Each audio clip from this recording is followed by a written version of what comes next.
ছাড়ুন, এভাবে কেন ধরেছেন? ও গড, আমার শিরদাঁড়া দিয়ে কেমন একটা অদ্ভুত ঠান্ডা স্রোত বয়ে যাচ্ছে। আপনার হাতটা এত গরম কেন? উফ, কেমন জানি লাগছে আমার। ম্যাডাম, এখন আহ উহ করার সময় না।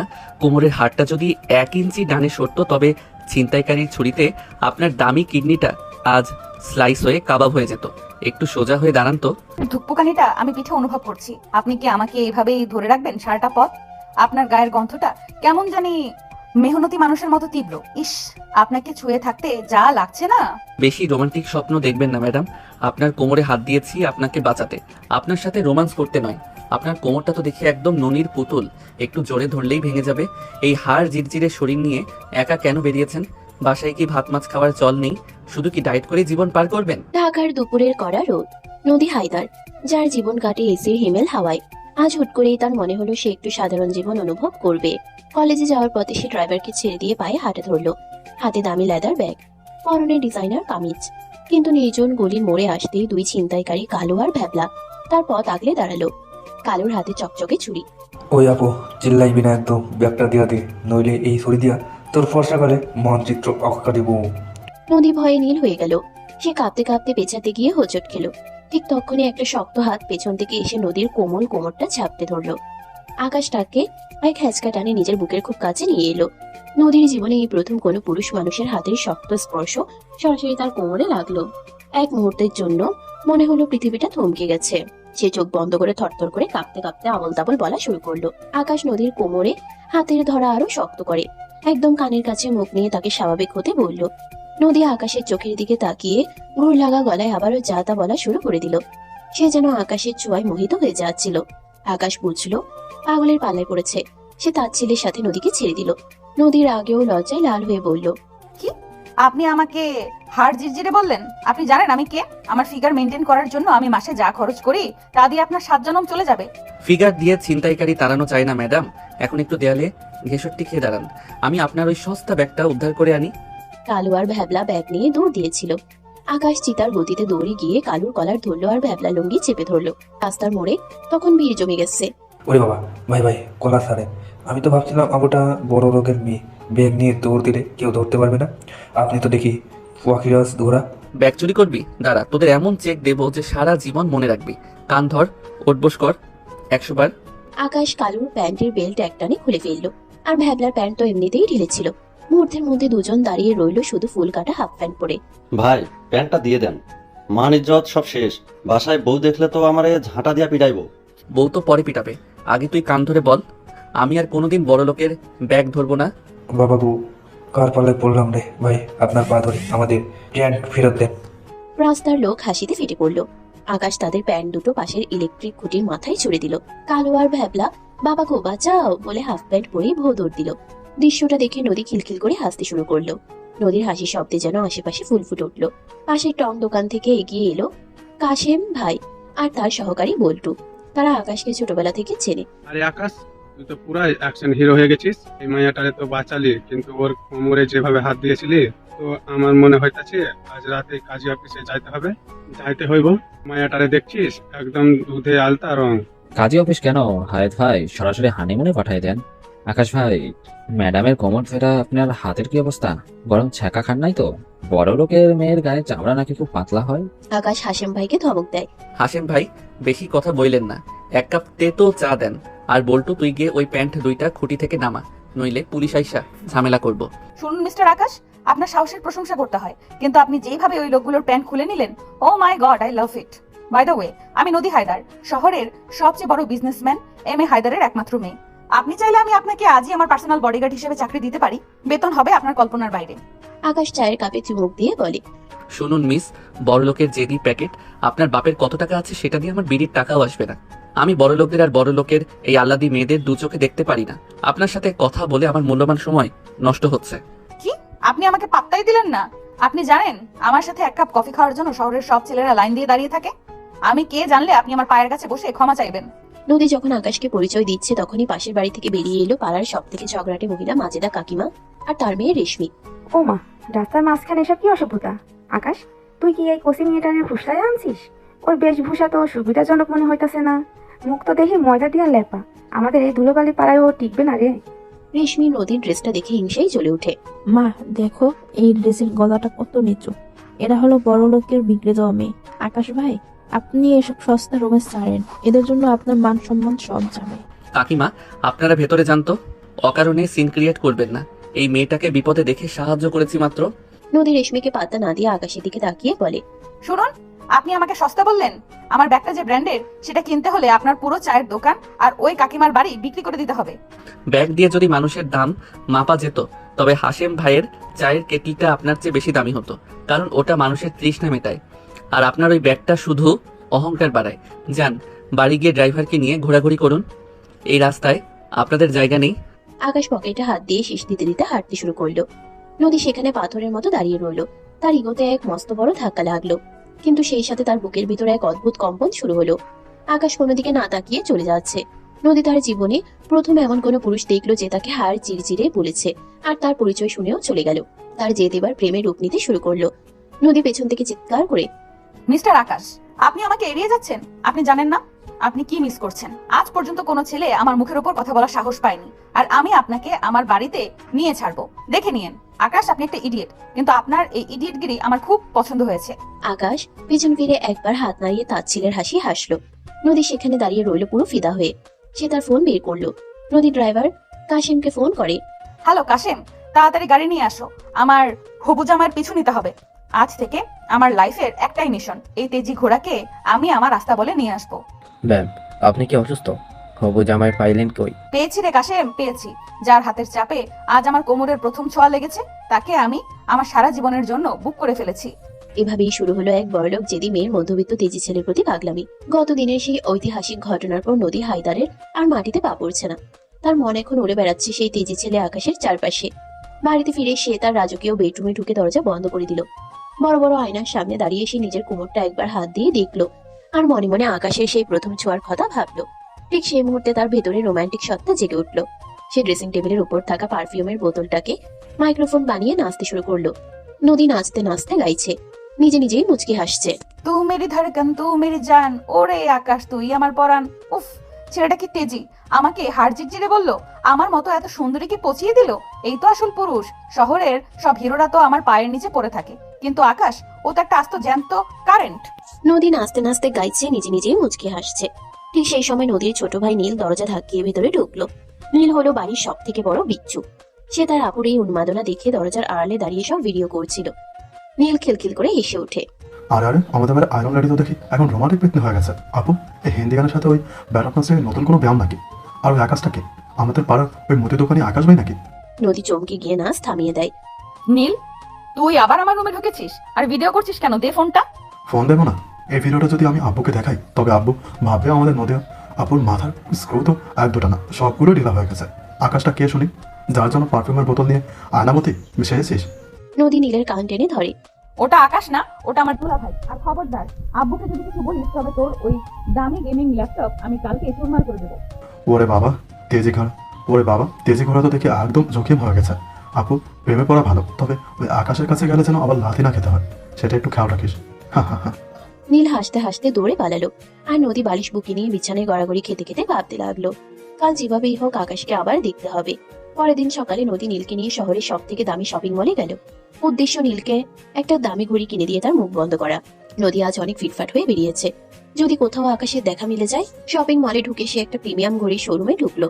সেখানে নদীর সাথে দেখা হলো তার বান্ধবী পিয়া আর পিয়ার বয়ফ্রেন্ড সোহেলের। হাই নদী, তুই এখানে? সচরাচর তুই তো অনলাইনে শপিং করিস, আজ হঠাৎ নীলের জন্য ঘড়ি কিনতে এসেছিস? নীলার একটা ঘড়ি দরকার ছিল, আর শপিং মলে আসলে একটু মানুষের সাথে ঝগড়া করা যায়, মুডটা ফ্রেশ হয়। নদী ডিসপ্লেতে থাকা একটা লিমিটেড এডিশন গোল্ডের ঘড়ি পছন্দ করলো। ঘড়িটা বেশ দামি এবং স্টাইলিশ।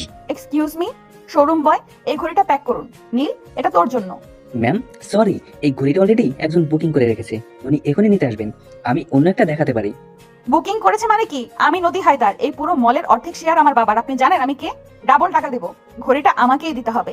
ওই গ্রাহককে বলে দেবেন যে ঘড়িটা নদী হায়দারের পছন্দ হয়েছে। নদী না থাক, অন্য ঘড়ি দেখ। লোকটার উপর কেন চড়া হচ্ছিস? চুপ করো সোহেল। নদী হায়দার যেটা পছন্দ করে সেটা করে, সেটা কেউ কেড়ে নিতে পারে না। এই রফিক সাহেব, প্যাক করুন বলছি। ঠিক সেই মুহূর্তে পেছন থেকে একটা গম্ভীর কণ্ঠ ভেসে এলো। দোকানদার সাহেব, ঘড়িটা প্যাক করবেন না, এটা আমার। নদী তড়িৎ গতিতে পেছন ফিরে তাকালো এবং দেখলো নীল শার্ট আর জিন্স পরা আকাশ দাঁড়িয়ে আছে। আকাশকে দেখে নদীর হৃদস্পন্দন থেমে যাওয়ার উপক্রম হলো।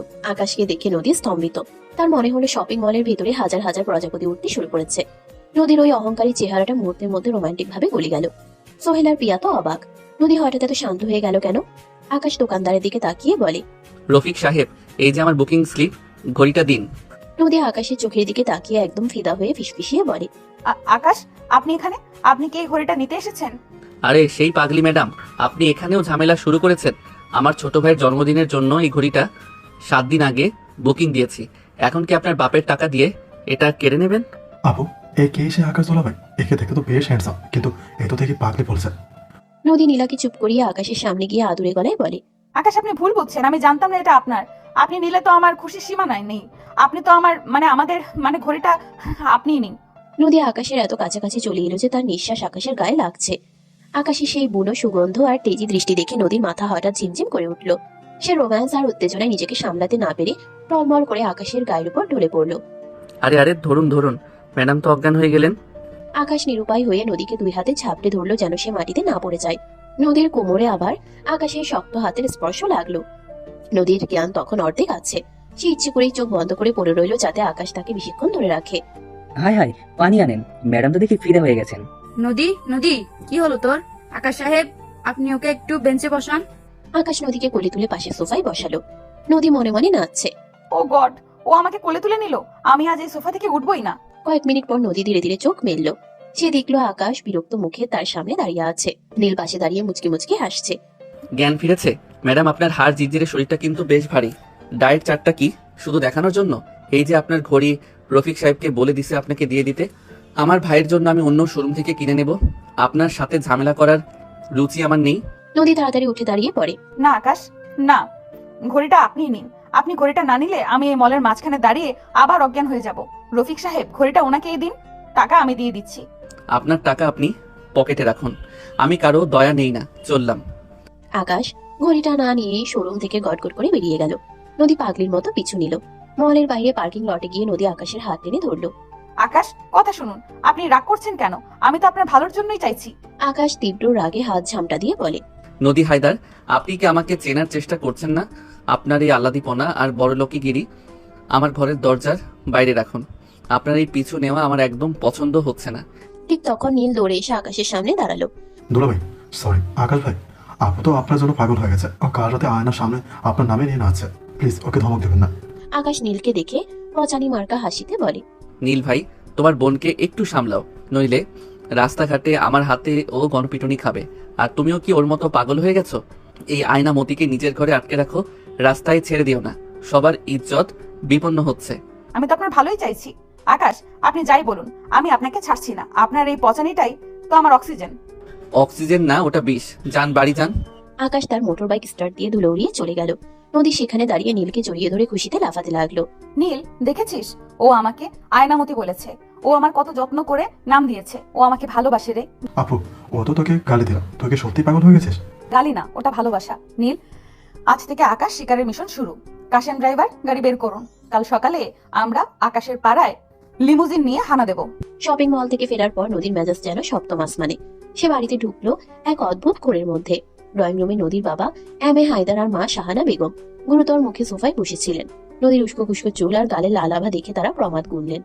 বাবা খবরের কাগজ নামিয়ে বলল, নদী, তোমার কি কমন সেন্স বিলুপ্ত হয়ে গেছে? ড্রাইভার কাশেম বলল তুমি নাকি শপিং মলে এক সাধারণ ছেলের কোলে শুয়ে জ্ঞান হারিয়েছিলে। এই কি আমাদের বংশের শিক্ষা? আর বলো না গো, ওর কাণ্ড কারখানা শুনে তো আমার প্রেশার বেড়ে 200 হয়ে গেছে। নদী, ওই ছেলেটা কে? ওই ছোকরা তো তোকে হাত ঝিরঝিরে বলে গালি দিল সবার সামনে, এটাও আমরা জানি। নদী সোফায় গায়ে দিয়ে দিয়ে বলে, ওটা গালি না মা, ওটা হলো পুরুষালী আদর। আর বাবা, বংশের শিক্ষা দিয়ে কি হবে যদি মনে শান্তিই না থাকে? ওই ছেলেটার চোখে যে আগুন আছে তা দিয়ে আমার হৃদয়ের সব বরফ গলে পানি হয়ে গেছে। বাবা মা, তোমরা শুধু শুধু এনার্জি লস করছো। বাবা মা, তোমরা শুধু শুধু এনার্জি লস করছো। আপু এখন আকাশ জ্বরে ভুগছে। ও এখন সারা রাত ওই ছেলের নাম জপবে আর কোলবালিশকে আকাশ ফেলে জড়িয়ে ধরবে। দাদি, ও দাদি, তোমার নাতনি তো জ্যান্ত পাগল হয়ে গেছে। ঠিক তখনই সিঁড়ি দিয়ে রাজকীয় ভঙ্গিতে নেমে এলেন নদীর দাদি। দাদি এককালে জমিদার বাড়ির মেয়ে। প্রেমের বিষয়ে তিনি পিএইচডি হোল্ডার। তিনি নদীর মাথায় হাত বুলিয়ে বসার ঘরে নিয়ে এলেন। থাম তোরা। হায়দার, তুই কি ভুলে গেছিস শাহানাকে পাওয়ার জন্য তুই যখন ওই পাড়ার মাস্তানদের হাতে মার খেয়ে নর্দমায় পড়েছিলি, আমিই তো তোকে তুলে এনেছিলাম। আর নদী প্রেমে পড়েছে, এতে দোষের কিছু নেই, কিন্তু স্বীকার করতে হলে বুদ্ধি লাগে। তিনি নদীর মাথায় হাত বুলিয়ে বসার ঘরে নিয়ে গেলেন। দাদি নদীকে নিয়ে তার নিজের ঘরে ঢুকলেন। নদী দরজার আড়ালে গ্লাস নিয়ে আড়ি পাতল। শোন মা, ছেলেরা হলো ওই বুনো ঘোড়ার মতো, তুই যত সামনে যাবি ওরা তত লাথি মারবে। তোকে হতে হবে রহস্যময়ী। কাল যখন ওর সামনে যাবি, দামি ওয়েস্টার্ন ড্রেস পরবি না। বাঙালির সব থেকে বড় অস্ত্র হলো শাড়ি। একটা লাল টকটকে শাড়ি পরবি, হাতে কাছের চুড়ি দিবি। আর শোন, ও যখন তোকে গালি দেবে তুই রাখবি না, তুই শুধু মুস্কি হাসবি, দেখবি ওর রাগ পানি হয়ে গেছে। কিন্তু দাদি, ও তো আমাকে আয়নামতি বলে পচায়, ও তো আমাকে মানুষই মনে করে না। মানুষ মনে করে না বলেই তো তোকে নিয়ে এত ভাবছে। যে ঘৃণা করে না সে ভালোবাসতেও পারে না। লেগে থাক। আমি যখন তোর দাদুর পেছনে লেগেছিলাম, উনি তো আমাকে পুলিশে দেয়ার ভয় দেখিয়েছিলেন। শেষে কি হলো? ওনার ঘরের চাবি এখন আমার কোমরে ঝোলে। দাদি, তুমি তো দেখি বড় মাপের লেডি ডন ছিলে। আপু দাদির প্রতি নিষ্ঠা, পরে আকাশ ভাই তোকে হাজাতে পারবে না। নদী দাদির পরামর্শে উজ্জীবিত হয়ে দাদিকে চাপড়ে ধরলো। দাদির এই প্রেমের তালিম নদীর মনে আগ্নেয়গিরি জ্বালিয়ে দিল। পরদিন সকাল, নদী তার জীবনে প্রথমবার আলমারির নিচে ড্রয়ার থেকে একটা গাঢ় লাল রঙের ঢাকাই জামদানি বের করলো। সে কখনো শাড়ি পরে স্বাচ্ছন্দ্য বোধ করেনি, কিন্তু আজ আকাশের জন্য সে নিজেকে একদম অপ্সরা সাজাবে। সে আয়নার সামনে দাঁড়িয়ে শাড়ি পরতে গিয়ে 10 বার হোঁচট খেলো।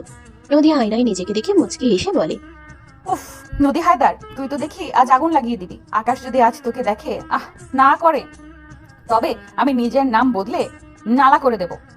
এই লাল পাশ শাড়ি আর 2 হাতে 2 ডজন কাচের চুড়ি, আকাশ কি এবার হার মানবে? সে নিজেই নিজের সৌন্দর্যে ফিদা হয়ে আয়নার সামনে একটু নেচে নিল।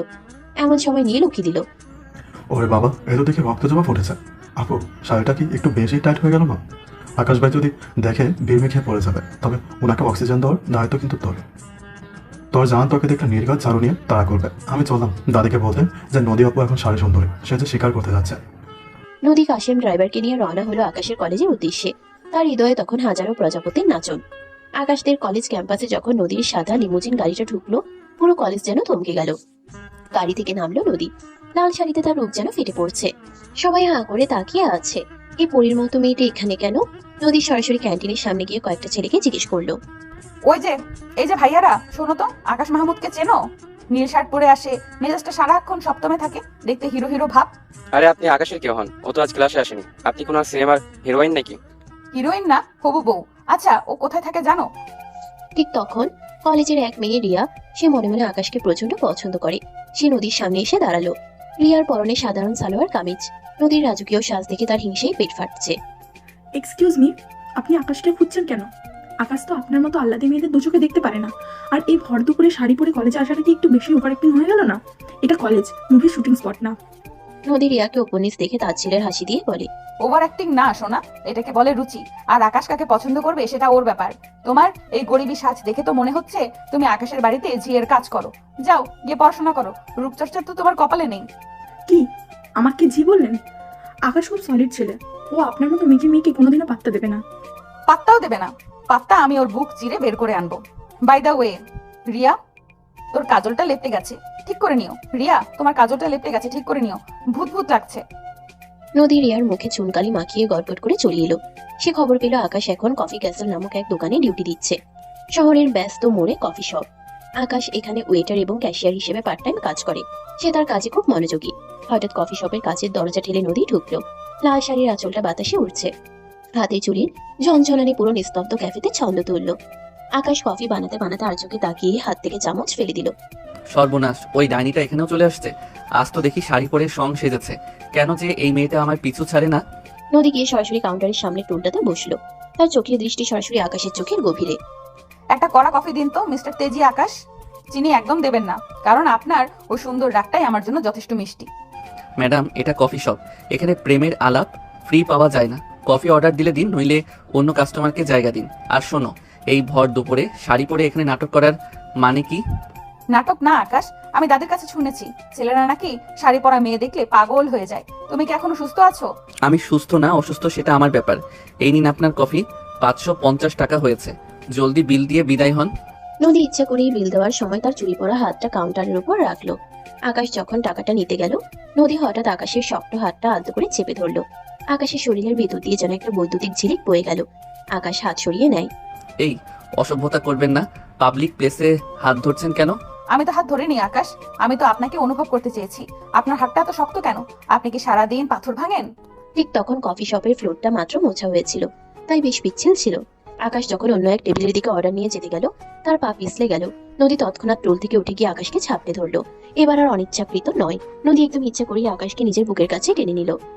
আকাশের নাক সরাসরি নদীর ঘাড়ের কাছে থাকা চুলের গন্ধে ডুবে গেল। লাল শাড়ির রেশমি আঁচলটা আকাশের মুখে এসে লাগলো। কয়েক মুহূর্তের জন্য দুজন দুজনের নিঃশ্বাসের শব্দ শুনতে পেল। নদী ফিসফিস করে আকাশের কানে বলল, বাঁচিয়ে দিলাম কিন্তু এবার কি থ্যাংক ইউ বলবেন না আমার জানো? আকাশ তাড়াতাড়ি নিজেকে সামলে নিয়ে নদীকে ধাক্কা দিয়ে সরিয়ে বলে, উফ, আপনি কি সারাক্ষণ আমার পেছনে সাপের মতো লেগে থাকবেন? আপনার কি কোনো আত্মসম্মান নেই? আপনি বড়লোকের মেয়ে হতে পারেন, কিন্তু এভাবে কারো পিছু নেওয়াটা অত্যন্ত নিচু কাজ। আপনার এই শাড়ি বিলাস আমার কাছে সস্তা সার্কাস মনে হচ্ছে। আত্মসম্মান তো আমি আপনার ওই প্রথম ছোঁয়াতেই বিসর্জন দিয়েছি আকাশ। আপনি আমাকে যত পচাবেন আমি তত আপনার কাছে আসবো। আর শোনো আকাশ, ওই লাল শাড়িটা কি তোমাকে একটুও টানছে না?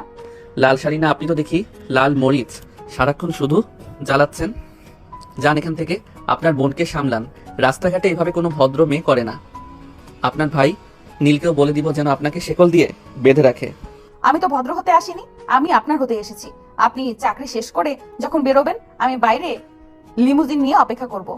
আমি আপনার সাথে যাব না, আমি ড্রেন দিয়ে পালাবো, তাও আপনার গাড়িতে উঠবো না। ট্রেন দিয়ে পালালে আমি নর্দমা হয়ে আপনার সাথে মিশে যাব আকাশ। আকাশ রাগে কফি গ্লাস ধুতে শুরু করলো। আর নদী কফি শপের কোনায় বসে এক মনে আকাশের দিকে তাকিয়ে মুচকি হাসতে লাগলো। সে মনে মনে ভাবলো, দাদি ঠিকই বলেছে, বুনো ঘোড়াকে বশ করতে হলে একটু আদর করে একটু পচানি দুটোই লাগে। পরদিন সকাল থেকে ইউনিভার্সিটির ক্যাম্পাসে এক অদ্ভুত চাঞ্চল্য। আকাশ তার বন্ধুদের সাথে লাইব্রেরির সামনে বসে নোটস চেক করছিল। আকাশ সাধারণ একটা ছাই রঙের শার্ট পরেছে, চোখে মুখে সেই চেনা গাম্ভীর্য। ঠিক তখনই গেটের সামনে 4-5টা দামি পাজেরো গাড়ি এসে থামলো। আকাশ আর চোখে তাকিয়ে দীর্ঘশ্বাস ফেলল। সে জানে এই সাইক্লোন কার সৃষ্টি। গাড়ি থেকে নামলো নদী, তবে আজ সে একা নয়, সাথে নিয়ে এসেছে একদল প্রফেশনাল মিউজিশিয়ান আর বিশাল এক ফুলের তোড়া। নদীর পরনে আজ সাদা রঙের একটা শিফন শাড়ি, চুলে তাজা গোলাপ, একদম যেন স্বর্গ থেকে নেমে আসা কোনো অপ্সরা। আকাশ বন্ধুদের দিকে তাকিয়ে বলে, ছেলেরা, তোরা পালানোর রাস্তা খোঁজ। ওই আপরটা আবার আসছে, আজ নির্ঘাত কোনো বড় নাটক হবে। আরে আকাশ, তুই তো দেখি জ্যান্ত লটারি লেগে গেছিস। দেখ দেখ, নদী আপু তো আজকে সরাসরি দেবদাস মুভির পারু হয়ে আসছে। ওই মিউজিক ব্যান্ডটা কি তোর জন্য নাকি? নদী হঠাৎ ক্যাম্পাসের স্টেজে উঠে যায়। সে ক্যাম্পাসের মাঝখানে দাঁড়িয়ে স্পিকারে ঘোষণা করে, মনোযোগ দিন সবাই, আজ এই ক্যাম্পাসে সবচেয়ে গম্ভীর এবং তেজি ছেলে আকাশ মাহমুদের জন্য আমার একটা বিশেষ ঘোষণা আছে। আকাশ, তুমি কি আছো নাকি লাইব্রেরির বইয়ের ভেতরে মুখ লুকিয়ে আছো? পুরো ইউনিভার্সিটির ছাত্রছাত্রীরা বারান্দায় ভিড় জমালো। আকাশ রাগে গড়গড় করতে করতে ভিড় টেনে সামনে এলো। নদী, এই পাগলামির মানে কি? এটা ইউনিভার্সিটি, কোনো শুটিং স্পট না। দয়া করে এই সস্তা সার্কাস বন্ধ করুন এবং এখান থেকে বিদায় হন। নদী মুচকি হেসে আকাশের সামনে এসে দাঁড়ায়। সস্তা? আকাশ, এই আয়োজন করতে আমার বাবার যা খরচ হয়েছে তা দিয়ে তোমার এই পুরো লাইব্রেরির সব বই নতুন করে কেনা যাবে। আর আমি তো আজ তোমার রাগ ভাঙাতে আসিনি, আমি আজ তোমাকে জয় করতে এসেছি। নদী হাতের গোলাপ ফুলগুলো আকাশের পায়ের কাছে ছড়িয়ে দিল। আকাশের বন্ধুরা হাসাহাসি করছে আর আকাশ লজ্জায় মাটির সাথে মিশে যাচ্ছে। ঠিক তখনই নদীর সংকেতে মিউজিশিয়ানরা বেহালা বাজাতে শুরু করলো। পুরো ক্যাম্পাসের আবহাওয়া যেন রোমান্টিক কোনো মুভির দৃশ্যে পরিণত হলো। নদী হঠাৎ সবার সামনে আকাশের সামনে এক হাঁটু গেড়ে বসে পড়লো। তার হাতে তখন একটা হীরা বসানো আংটি, যা সূর্যের আলোয় ঝিলমিল করছে। আকাশ মাহমুদ, আপনি আমাকে হাড় জিরজিরে বলেছেন, পাগলি বলেছেন, এমনকি অপমানও করেছেন, কিন্তু আপনার ওই রাগী চোখেই আমি আমার পৃথিবী খুঁজে পেয়েছি। আমি নদী হায়দার আজ সবার সামনে আপনাকে প্রপোজ করছি। আপনি কি এই পাগলির দায়িত্ব নেবেন? Will you be my forever? পুরো ক্যাম্পাসে তখন শোরগোল। কবুল বলো, কবুল বলো। আকাশের মেজাজ তখন তুঙ্গে। সে দেখলো তার কলেজের সেই প্রতিদ্বন্দ্বী রিয়া এক কোণে দাঁড়িয়ে হিংসে জ্বলছে। আকাশ, তুমি কি সত্যি এই নাটকবাজ মেয়েকে জালে পা দেবে? ও তো টাকা দিয়ে ভালোবাসা কিনতে চাইছে। নদী রিয়ার দিকে না তাকিয়ে বলে, টাকা দিয়ে ভালোবাসা কেনা যায় না রিয়া, কিন্তু ভালোবাসা প্রকাশের জন্য টাকা তো লাগে। আকাশ, চুপ করে থেকো না, কিছু তো বলো। নদী, আপনি কি সত্যি চান আমি সবার সামনে আপনাকে বেইজ্জত করি? এই আংটি সরিয়ে নিন। আমি আপনাকে ভালোবাসি না এবং কোনোদিন বাসবো না। আপনার মতো অহংকারী আর ব্যক্তিত্বহীন মেয়ে আমার জীবনের যোগ্য নয়। অহংকার? আমার তো কোনো অহংকার নেই আকাশ। থাকলে কি আমি ধুলোবালি ক্যাম্পাসে আপনার সামনে হাঁটু গেড়ে বসতাম? আমি আপনাকে ভালোবাসি আর আমি জানি আপনিও আমাকে ফিল করেন। আপনার ওই কফি শপের ছোঁয়া কি মিথ্যে ছিল? আকাশের অস্বস্তি চরমে পৌঁছালো। সে বুঝতে পারছে সবাই তাকে নিয়ে মজা নিচ্ছে। নদী যখন বারবার আকাশের হাত ধরার চেষ্টা করছিল আর জেদ ধরছিল যে আকাশকে আংটিটা করতেই হবে, তখন আকাশ আর নিজেকে সামলাতে পারলো না। নদীর পাগলামি যখন শালীনতার সীমা ছাড়িয়ে যাচ্ছিল, তখন আকাশ হুট করে নদীর হাতটা ঝামটা দিয়ে সরিয়ে দিল। আকাশ, জেদ করো না, দেখো আমি আজ কত যত্ন করে সেজেছি, তুমি শুধু একবার হ্যাঁ বলো। নদী যখন আকাশের শার্টের কলার ধরে নিজের দিকে টানতে চাইলো, তখন আকাশ তীব্র রাগে নদীর গালে এক কড়া চড় বসিয়ে দিল। ঠাস! পুরো ক্যাম্পাস এক মুহূর্তে নিস্তব্ধ হয়ে গেল। মিউজিক থেমে গেল। নদীর হাতের আংটিটা ছিটকে দূরে গিয়ে পড়লো। নদীর ফর্সা গালে আকাশের আঙ্গুলের লাল ছাপ স্পষ্ট হয়ে উঠল। নদী স্তব্ধ হয়ে আকাশের দিকে তাকিয়ে রইল। তার চোখ দিয়ে অঝরে জল পড়তে শুরু করলো। যথেষ্ট হয়েছে নদী হায়দার, অনেক সহ্য করেছি আপনার এই নোংরা নাটক। আপনি ভেবেছেন টাকা থাকলে সব কিছু কেনা যায়। আপনি আমাকে সবার সামনে সার্কাসের বানর বানিয়েছেন। এই চটটা আপনার ওই বিশ্রী জেদের পাওনা ছিল। এখন এখান থেকে মুখ কালো করে বিদায় হন, নইলে আমি পুলিশ ডাকতে বাধ্য হব। নীল নদীর ছোট ভাই যে আড়ালে ছিল সে দৌড়ে এলো। আকাশ ভাই, আপনি আমার আপুর গায়ে হাত তোলেন? আপনি জানেন ও আপনার জন্য কতটা পাগল? পাগল হলে ওকে মেন্টাল হসপিটালে নিয়ে যাও নীল। ইউনিভার্সিটিতে এনে পাগলামি করানোর জায়গা এটা নয়। তোমাদের এই বড়লোকি ফুটা নিয়ে আমার জুতোর তলায় থাকে। বিদায় হও। আকাশ থমথমে মুখ নিয়ে ভিড় ঠেলে নিজের ক্লাসের দিকে চলে গেল। নদীর বন্ধুরা এবং ক্যাম্পাসের সবাই চিচি করতে লাগলো। নদী তখনও মেঝেতে বসে কাঁদছিল। সবাই ভেবেছিল এই ঝড় খেয়ে নদী হয়তো লজ্জায় আর কোনোদিন আকাশের সামনে আসবে না। কিন্তু নদী হায়দার তো সাধারণ কোনো মেয়ে নয়। সে ধীরে ধীরে উঠে দাঁড়ালো। তার চোখে জল থাকলেও ঠোঁটে এক অদ্ভুত জেদি হাসি ফুটে উঠল। সে তার ওড়না দিয়ে গালের রক্ত আর জল মুছে নিল। নদী গলার স্বর শক্ত করে। আকাশ, তুমি আমাকে চড় মেরেছো। তুমি জানো আজ পর্যন্ত আমার বাবাও আমার গায়ে হাত তোলেনি, কিন্তু তোমার এই হাতের স্পর্শটা আমার কাছে তলোয়ারের মতো লেগেছে। আপু, এবার অন্তত বাড়ি যান। আকাশ তো আপনাকে সবার সামনে পচিয়ে দিল। পটিয়েছে? ও তো আমাকে আরো বেশি আপন করে নিল। ও আমাকে চড় মেরেছে মানে ও আমাকে স্পর্শ করেছে। ও আমার উপর অধিকার দেখিয়েছে। শোনো সবাই, আকাশ মাহমুদ আমাকে চড় মেরেছে। এর মানে হলো ও এখন থেকে আমার ডাবল পাওনা হয়ে গেল। আমি এই চড়ের শোধ নেব ভালোবাসার চুমু দিয়ে। পুরো ক্যাম্পাস নদীর এই ডায়লগ শুনে আকাশ থেকে পড়লো। রিয়া তো রাগে নিজের চুল ছিঁড়তে বাকি রাখলো। আপু, তুই কি সত্যি পাগল হয়ে গেছিস? ও তোকে অপমান করলো আর তুই হাসছিস? যে প্রেমে অপমান নেই সে প্রেম সস্তা নীল। আকাশ আমাকে আজ এক নতুন চ্যালেঞ্জ দিয়েছে। ও ভেবেছে চড় মারলে আমি পালিয়ে যাব। ভুল। ও আমাকে যত ঘৃণা করবে আমি তত ওর গায়ের সাথে আঠার মতো লেগে থাকবো। আকাশ, তুমি ক্লাসে গিয়ে বসো, আমি তোমার জন্য বাইরের বিরিয়ানি নিয়ে অপেক্ষা করছি। নদী তার বডিগার্ডদের বলল সব ফুল আর সাজসজ্জা সরাতে। সে তার লিমুজিনে গিয়ে বসলো, কিন্তু চলে গেল না। সে ঠিক করলো আকাশ ক্লাস শেষ করে বের হওয়া পর্যন্ত সে গেটের সামনেই বসে থাকবে। আকাশে সেই কড়া চড় নদীর ভেতরের পাগলামিকে যেন 10 গুণ বাড়িয়ে দিল। আকাশ ক্লাসে বসে ঘামছিল আর ভাবছিল, এই মেয়ে কি মানুষ নাকি জ্যান্ত কোনো আপদ? চড় খেয়ে ওর লজ্জা নেই? ইউনিভার্সিটির ক্যাম্পাসে সবার সামনে আকাশের হাতের কড়া চড় খেয়ে নদী যখন বাড়িতে ফিরল, পুরো বাড়ি তখন থমথমে। নীল ভেবেছিল নদী আজ ঘরবাড়ি ভাঙচুর করবে, আকাশকে জেলে পাঠানোর ব্যবস্থা করবে। কিন্তু সবাইকে অবাক করে দিয়ে নদী একদম শান্ত। তার গালে তখনও আকাশের আঙ্গুলের দাগ স্পষ্ট, কিন্তু তার ঠোঁটে এক রহস্যময়ী হাসি। নদী সরাসরি তার দাদির ঘরে গিয়ে ঢুকলো।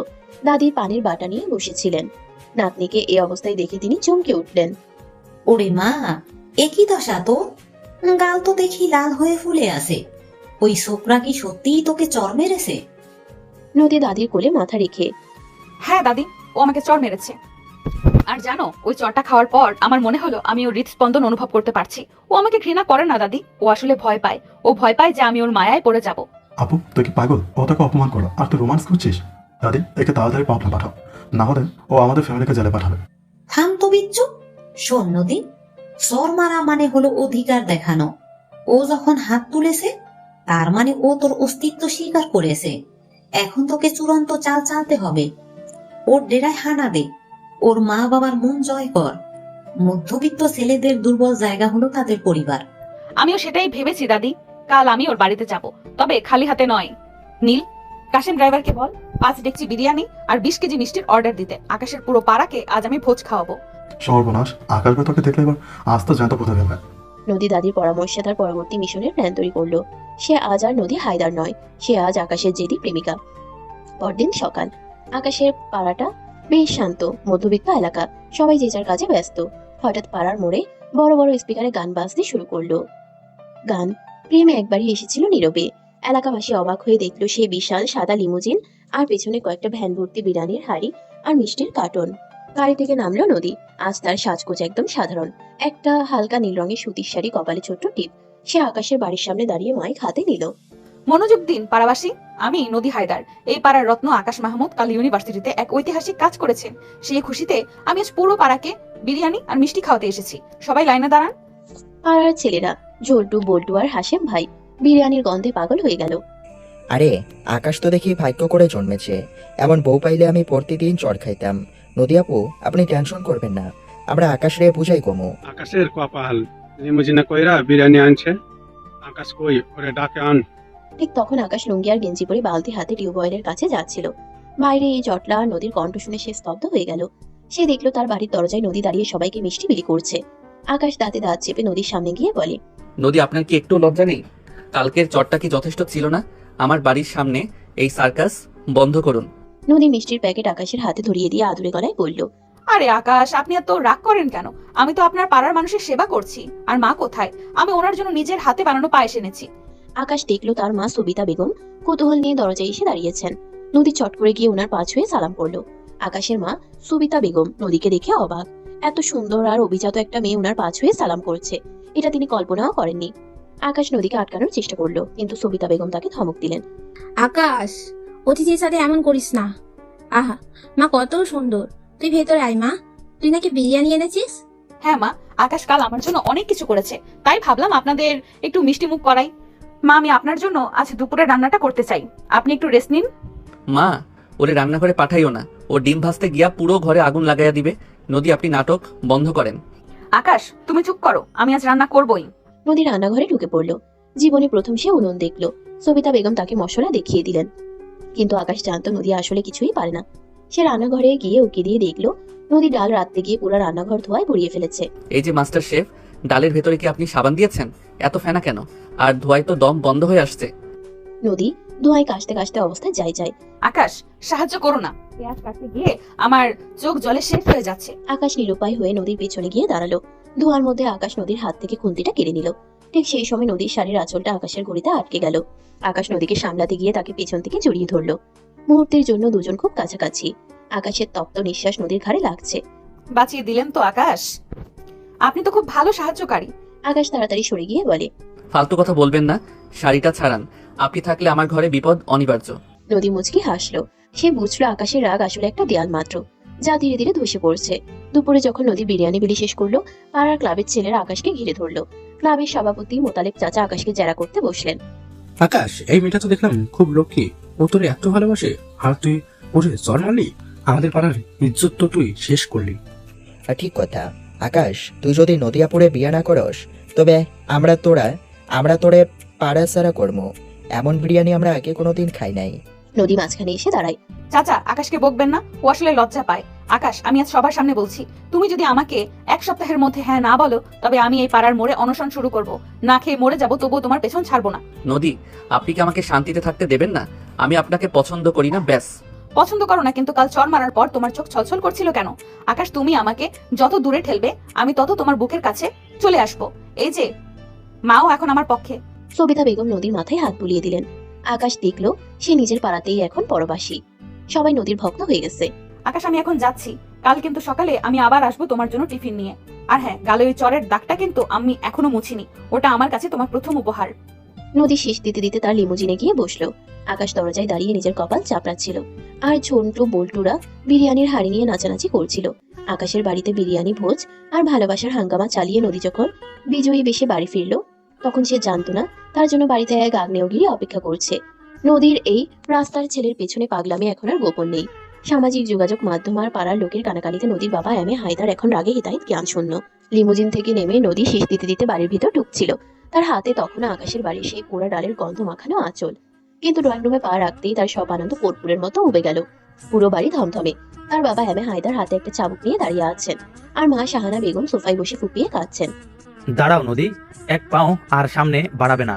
তুমি আজ কোথায় গিয়েছিলে? বাবা, আমি একটু বাইরে গেছিলাম। কেন, কি হয়েছে? কি হয়েছে মানে? তুমি ওই বস্তির ছেলের বাড়িতে গিয়ে বিরিয়ানি বিলি করছো? পাড়ার লোকে আমাকে ফোন করে হাসাহাসি করছে যে হায়দার সাহেবের মেয়ে এক রাস্তার ছেলের পা ধোয়া পানি খাচ্ছে। এ কি আমাদের বংশের মর্যাদা? বাবা, আকাশ কোন রাস্তার ছেলে নয়, ও পড়াশোনা করে, কাজ করে, আমি ওকে ভালোবাসি, এতে বংশের মর্যাদা কমবে কেন? ঠাস। আকাশের পর আজ নিজের বাবার হাতে দ্বিতীয়বার চড় খেল নদী। তবে এই চড়টা ছিল অপমানের। নদী ছিটকে সোফার উপর পড়ে গেল। ভালোবাসা? এই ফকিরের ছেলের সাথে তোমার বিয়ে দেব আমি? কাল থেকে তোর বাড়ির বাইরে যাওয়া বন্ধ। তোর সব ক্রেডিট কার্ড, ফোন আর গাড়ি আমি বাজেয়াপ্ত করলাম। যদি আরেকবার ওই ছেলের নাম মুখে আনিস তবে তোকে আমি ত্যায্য করে দেব। নদী গালে হাত দিয়ে স্তব্ধ হয়ে বসে রইল। তার চোখ দিয়ে জল পড়ছে না, বরং এক অদ্ভুত জেদ খেলা করছে। সে বাবার দিকে তাকিয়ে শুধু বলল, বাবা, তুমি আমার শরীর বন্ধ করতে পারবে, কিন্তু আমার আকাশকে নয়। নদীকে তার নিজের ঘরে তালাবদ্ধ করে রাখা হলো। বাইরে 2জন বডিগার্ড মোতায়েন করা হয়েছে। ঘরের ভেতর নদী ছটফট করছে। সে জানে আকাশ এখন কি ভাবছে। আকাশ হয়তো ভাবছে নদী ভয় পেয়ে পালিয়েছে। ঠিক তখনই ভেন্টিলেটর দিয়ে একটা চিরকুট ভেতরে পড়লো। এটা নীল পাঠিয়েছে। নীল বাইরে থেকে ফিসফিস করে, আপু আপু আপু তো পুরো হিটলার হয়ে গেছে, তোর সব ফোন নিয়ে গেছে।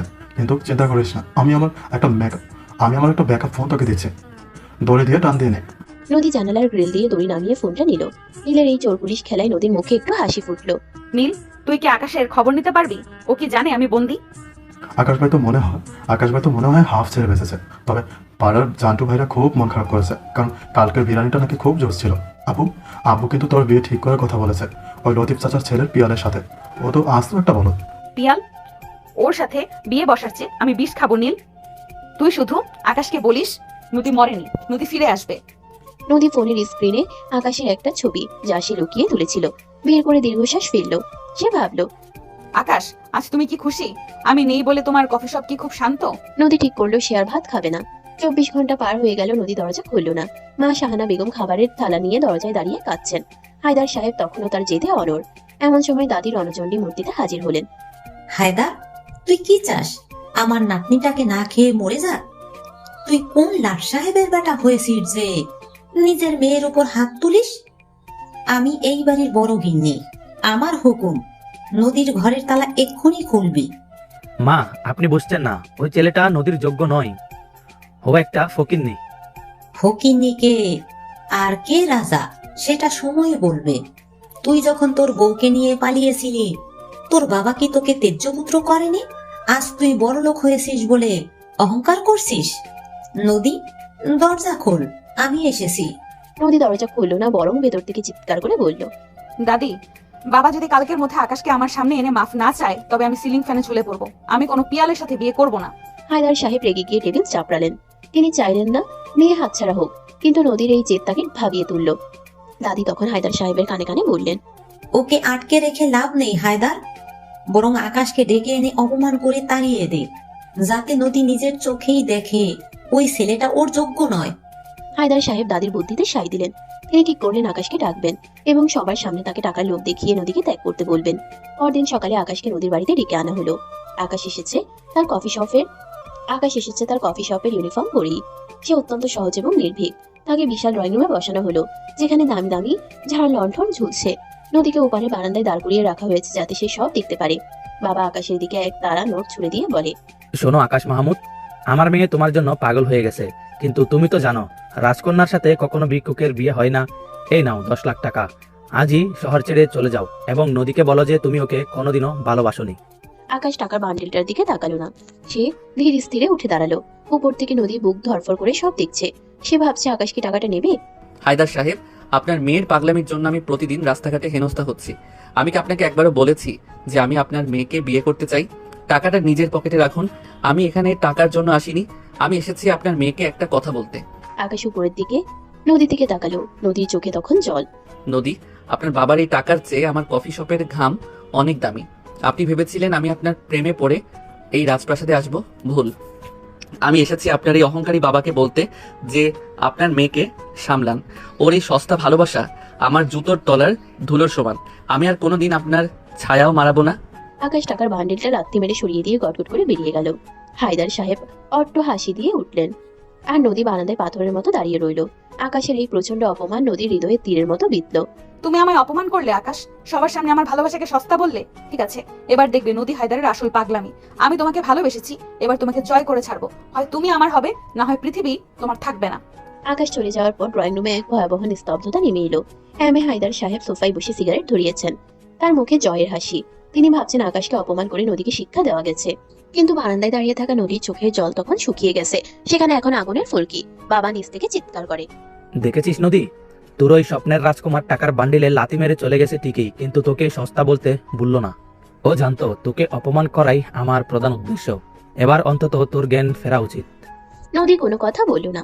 সে ধীর পায়ে নিচে নেমে এলো। তার হাঁটা চলায় এক অন্যরকম দৃঢ়তা। সে বাবার সামনে গিয়ে দাঁড়ালো। বাবা, তুমি আজ আকাশকে অপমান করনি, তুমি নদী হায়দারের জেদকে উস্কে দিয়েছো। ও আমাকে সস্তা বলেছে তো ঠিক আছে, আমি আজ প্রতিজ্ঞা করছি, হয় আকাশ মাহমুদ আমার কবুল করবে, না হয় নদী হায়দারের লাশ এ বাড়ি থেকে বের হবে। মুখ সামলে কথা বল। তুই একটা ছেলের জন্য নিজের জীবন দেওয়ার কথা বলছিস? জীবন তো আমি আগেই দিয়েছি মা। নীল, কাশেম ড্রাইভারকে ডাক, বডিগার্ডদেরও সরাও। বাবা, তুমি যদি আমাকে আজ আটকাও তবে আমি এক্ষুনি নিজের হাত কাটবো। নদী টেবিল থেকে একটা কাঁচের গ্লাস আছাড় দিয়ে ভাঙলো এবং তার ধারালো অংশ নিজের কবজির কাছে ধরলো। হায়দার সাহেব ভয় পেয়ে গেলেন। তিনি জানেন তার মেয়ে কতটা একরোখা। ঠিক আছে, যাবি যা, কিন্তু মনে রাখিস আজ থেকে এই বাড়ির দরজা তোর জন্য চিরতরে বন্ধ হতে পারে যদি তুই আবার কোনো কেলেঙ্কারি করিস। নদী কোনো জবাব না দিয়ে ঘর থেকে বেরিয়ে গেল। নীল তার পিছু নিল। আপু, তুই কি সত্যি আবার আকাশ ভাইয়ের কাছে যাবে? ও তোকে জঘন্যভাবে অপমান করলো। অপমান করেছে কারণ ও আমাকে সহ্য করতে পারছে না নীল। ও আমাকে ভালোবাসতে ভয় পায়। আমি আজ ওকে সেই ভয়ের মুখোমুখি দাঁড় করাবো।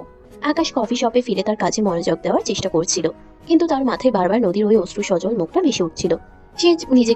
সে নিজেকে বোঝাচ্ছিল যে সে যা করেছে ঠিক করেছে। বড়লোকদের সাথে তাদের কোনো মিল নেই। ঠিক তখনই কফি শপের সামনে লিমুজিন এসে থামলো। নদী গাড়ি থেকে নামলো, কিন্তু আজ তার হাতে কোনো ফুল নেই, মুখে কোনো হাসি নেই। নদী সরাসরি ক্যাশ কাউন্টারের সামনে গিয়ে বসলো। কফি শপে তখন অনেক কাস্টমার। আবার কেন এসেছেন? আমি কি আপনাকে যথেষ্ট পরিষ্কার করে বলিনি যে আমি আপনাকে ঘৃণা করি? আপনি আমাকে ঘৃণা করেন কিনা সেটা আপনার ব্যাপার। আমি এখানে কফি খেতে এসেছি। দিন, এক কাপ কফি দিন। আকাশ কফি দিল। নদী কফি নিল না। সে শুধু আকাশের দিকে তাকিয়ে রইল।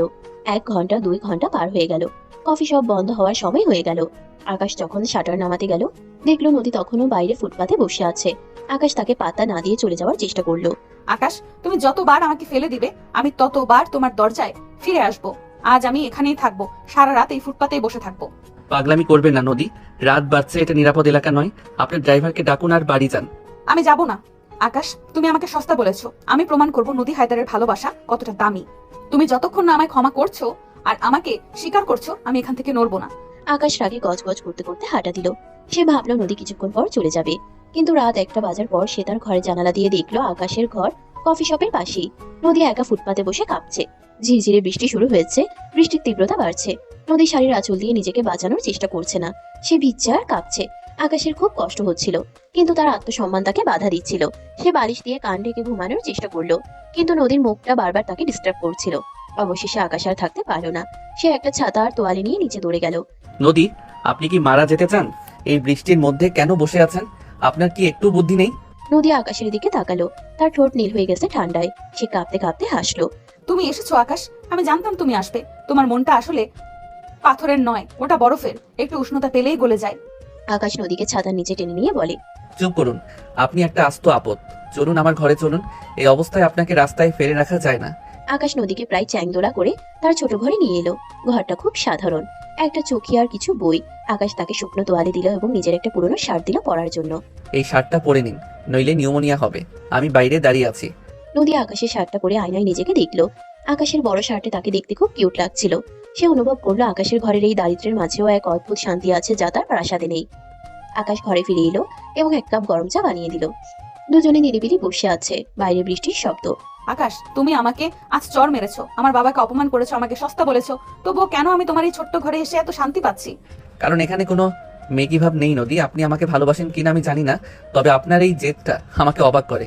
কিন্তু নদী, আমাদের জীবন আলাদা। আপনার বাবা আমাকে টাকার বান্ডিল দেখিয়েছেন। আমি কি আপনার বাবার চাকর হয়ে থাকবো সারা জীবন? তুমি কেন আমার বাবার চাকর হবে? তুমি আমার স্বামী হবে, আমরা আলাদা থাকবো। আমি তোমার কফি শপে ক্যাশ সামলাবো। রাজি? আকাশ নদীর দিকে তাকালো। নদীর চোখের আকুতি আর ওই ভেজা চুলের ঘ্রাণে আকাশের কঠিন প্রতিরক্ষা যেন ভেঙে পড়লো। সে নদীর খুব কাছে এলো। আকাশ নদীর খুব কাছাকাছি বসে আছে। সে নদীর ভেজা চুলগুলো আলতো করে সরিয়ে দিল। নদীর হৃদয় স্পন্দন তখন আকাশের কান শুনতে পাচ্ছে। নদী, আপনি কি সত্যি পারবেন আমার এই অভাবের সাথে মানিয়ে নিতে? আমি কিন্তু আপনাকে লিমুজিন দিতে পারবো না। লিমুজিন আমার অনেক আছে আকাশ। আমার শুধু একটা মানুষের বুক দরকার যেখানে আমি মাথা রাখতে পারি। তুমি কি আমায় একটু জায়গা দেবে? আকাশ নদীর কপালে আলতো করে নিচে ঠোঁট ছোঁয়ালো। নদীর সারা শরীরে বিদ্যুৎ খেলে গেল। ঠিক সেই মুহূর্তে জানালার বাইরে থেকে শীষ বাজানোর শব্দ শোনা গেল। ওই আকাশ, ঘরের বাতি নিভালি কেন? আমরা কিন্তু সব দেখতেছি। নদী আপু, আপনার শাড়ি তো এক আকাশ ভাইয়ের গায়ে ভালোই মানাইছে। আরে না, আকাশ ভাইয়ের শার্ট নদী আপুর গায়ে একদম খাপে খাপ। আকাশ, তুই তো দেখছি তলে তলে রোমান্টিক হিরো হয়ে গেলি রে। আকাশ লজ্জিত হয়ে জানালা বন্ধ করে দিল। নদী হাসতে হাসতে আকাশের বুকে মুখ লুকালো। শোনো আকাশ, কাল সকালে আমি দাদিকে নিয়ে আসবো। দাদি তোমার মাকে পছন্দ করে ফেলেছেন, আর পিয়াল নামের ওই বলদটাকে আমি তোমার পাড়ার মোড়ে কান ধরে উদ্বোস করাবো। আপনি পারেনও নদী। তবে একটা কথা, কাল থেকে আমার কফি শপে আপনার ডিউটি শুরু। তবে বেতন কিন্তু হবে একদম মধ্যবিত্ত। বেতন লাগবে না, শুধু পচানিটা যেন ঠিক মতো পাই। এভাবেই আকাশের কাঠিন্য আর নদীর উন্মাদনা এক মোহনায় এসে মিশল। অপমান আর জেদকে ছাপিয়ে জয় হলো এক বিচিত্র ভালোবাসার। কিন্তু হায়দার সাহেবকে এত সহজে হার মানবেন? নাকি আকাশ আর নদীর সম্পর্কে সেই উত্তাল সমুদ্র যেন এখন শান্ত স্নিগ্ধ এক হৃদে পরিণত হয়েছে? আকাশের ছোট ঘরে কাটানো সেই বৃষ্টির রাতটি তাদের জীবনে মোড় ঘুরিয়ে দিল। পরদিন সকালে আকাশ যখন কফি শপ খুললো, সে দেখলো তার আগেই নদী সেখানে হাজির। তবে আজ লিমোজিন দূরে রাখা, আর নদী পড়েছে নীল রঙের একটা সাধারণ সালোয়ার কামিজ। সে চুলে একটা সাধারণ বিনুনি পড়েছে। আকাশ তাকে দেখে অবাক। আরে আপনি এত সকালে এখানে, আর এই বেশ কেন? ভুলে গেছেন কাল রাতে কি কথা হয়েছিল? আজ থেকে আমি আপনার এই দোকানের অফিসিয়াল ক্যাশিয়ার। আর মিস্টার বস, দেরি করে আসার জন্য আপনার বেতন থেকে কিন্তু 100 টাকা কাটা যাবে। আকাশ হেসে দিল। নদীর এই চঞ্চলতা তার বিষণ্ণ জীবনকে রঙিন করে তুলছে। আকাশ কফি বানাতে শুরু করলো, আর নদী ক্যাশ কাউন্টারে বসলো। পাড়ার বন্ধুরা ঝন্টু আর বল্টু দোকানে ঢুকে নদীকে দেখে থমকে গেল। ওরে বাবা, নদী আপু তো দেখি পুরাই কফি গার্ল হয়ে গেছেন। আকাশ, তোর দোকানে তো এখন কাস্টমার না, দর্শক আসবে। নদী আপু, 1 কাপ কফি কত? আপনার হাতে খাইতে তো তিতা কফি ও শরবত মনে হয়। বাজে বকো না ঝন্টু ভাই, আপনাদের জন্য কফি ফ্রিতে দিলাম, কিন্তু আমার বসের করার নির্দেশ, কাউকে ছাড় দেওয়া যাবে না। কফি 50 টাকার টিপস হিসাবে আপনাদের একটা গান গাইতে হবে। আকাশ আড়াল থেকে সব দেখছিল। সে দেখলো নদী কত সহজেই সাধারণ মানুষের সাথে মিশে যাচ্ছে। দুপুরে আকাশ যখন কফির মগ পরিষ্কার করছিল, নদী পেছনে গিয়ে তার কানে ফিসফিস করে বলল, আকাশ, আজ কাজ শেষে আমরা রিক্সায় করে ঘুরতে যাব। ওই যে তোমার সেই পুরনো খুঁড়তলা রিক্সা। আর এই বেশ কেন? রিক্সায়? আপনার তো ধুলোবালিতে অ্যালার্জি। আপনার সাথে থাকলে আমার অ্যালার্জি ও রোম্যান্স মনে হয় আকাশ। বিকেল বেলা আকাশ আর নদী রিক্সায় চড়ে শহরের অলিগলি ঘুরছে। আকাশ আজ খুব সাবলীল। সেই নদীর হাতটা নিজের হাতের মুঠোয় শক্ত করে ধরে রেখেছে। রিক্সা চালক মামা গান গাইতে গাইতে প্যাডেল মারছেন। আকাশ দেখো, এই আকাশটা কত বড়। তুমি কি জানো আমার নাম নদী বলেই কি আমি তোমার কাছে ছুটে এসেছি? হতে পারে, নদী তো শেষ পর্যন্ত সাগরে মেশে, কিন্তু আপনি তো দেখি সাগরের উল্টো দিকে আকাশের দিকে ছুটছেন। তারা লেকের পাড়ে থামলো। সেখানে ফুচকার দোকান। নদী জেদ ধরলো সে ঝাল ফুচকা খাবে। আকাশ তাকে সাবধান করলো, কিন্তু নদী শুনলো না। নদী ফুচকা খেতে গিয়ে উকি দিয়ে বলে, উফ আকাশ, কত ঝাল, আমার কান দিয়ে ধোঁয়া বের হচ্ছে। বললাম তো, এখন বুঝুন মধ্যবিত্তের ঝাল কেমন। নিন, এই আইসক্রিমটা খান। আকাশ নদীর মুখে আইসক্রিম তুলে দিল। নদীর চোখে জল এসে গিয়েছিল ছালে। আকাশ নিজের রুমাল দিয়ে নদীর চোখ মুছে দিল। এই মুহূর্তটি যেন পৃথিবীর সব থেকে দামি রোম্যান্স। তারা একটা সুভেনির শপ থেকে একজোড়া মাটির আংটি কিনলো। আকাশ, ওই হীরাটার চেয়ে এই মাটির আংটিটা আমার কাছে কোটি গুণ দামি, কারণ এটা তুমি কিনে দিয়েছো। তারা যখন রাস্তার পাশে বসে বাদাম খাচ্ছিল, নদী আকাশের কাঁধে মাথা রেখে বলল, আকাশ, আজ যদি সময়টা এখানে থেমে যেত, আমার খুব ভয় করছে। ভয় কিসের নদী? বাবা আমাকে এত সহজে ছেড়ে দেবে না। এদিকে নদীর বাড়িতে তখন অপারেশন নদী চলছে। নদীর ছোট ভাই নীল সারা শহর ঘুরে বেড়াচ্ছে আপুর উপর নজর রাখতে। সে আকাশের আর নদীর রিক্সায় ঘোরার ছবি তুলে দাদিকে পাঠাচ্ছে। দাদি ড্রয়িং রুমে বসে চা খাচ্ছেন আর মিটিমিটি হাসছেন। দাদি, আপু তো আকাশ ভাইয়ের কাঁধে মাথা দিয়ে বাদাম খাচ্ছে। আব্বু যদি এই ছবি দেখে, তবে আকাশ ভাইয়ের কফি শপ আজকেই বুলডোজার দিয়ে ঘুরিয়ে দেবে। হায়দার দেখবে না। আমি হায়দারকে আজ এক ব্যবসার কাজে ঢাকার বাইরে পাঠিয়েছি। আজ নাতনিটা একটু প্রাণ ভরে শ্বাস নেই। ঠিক তখনই ড্রয়িং রুমে জ্বরের বেগে ঢুকলেন নদীর বাবা এম এ হায়দার। তিনি ঢাকার বাইরে যাননি, বরং তিনি গোয়েন্দা লাগিয়ে নদীর সব খবর রাখছিলেন। তার হাতে এক গাদা ছবি। মা, আপনি আমাকে মিথ্যে বলে বাইরে পাঠাতে চেয়েছিলেন। দেখুন আপনার নাতিন কি করেছে। এই সামান্য এক ওয়েটারের সাথে রিক্সায় ঘুরে বেড়াচ্ছে। আমার বাড়ির ইজ্জত কি ফুটপাতে ঘোরাঘুরি খাবে? হায়দার, তুই বাড়াবাড়ি করছিস। নাতনিটা খুশি আছে, ওকে থাকতে দে। না, আমি ওকে এই মুহূর্তে ধরে আনবো। আর ওই আকাশ মাহমুদকে আমি এমন শিক্ষা দেব যে ও এই শহর ছাড়তে বাধ্য হবে। রানা, শফিক, গাড়ি বের কর, এখনই চল লেকের পাড়ে। নীল গোপনে নদীকে ফোন করার চেষ্টা করলো, কিন্তু নদীর ফোনটা তখন সাইলেন্ট মোডে আকাশের পকেটে ছিল। নদী আর আকাশ তখন পৃথিবীর মায়া কাটিয়ে এক রোমান্টিক ঘরে আচ্ছন্ন। সন্ধ্যা গড়িয়ে রাত নামছে। লেকের পাড়ে হালকা বাতাস। আকাশ আর নদী একটা বেঞ্চে বসে ভবিষ্যৎ নিয়ে কথা বলছিল। আকাশ ভাবছিল সে নদীর বাবার সাথে আবার কথা বলবে, নিজের যোগ্যতার প্রমাণ দেবে।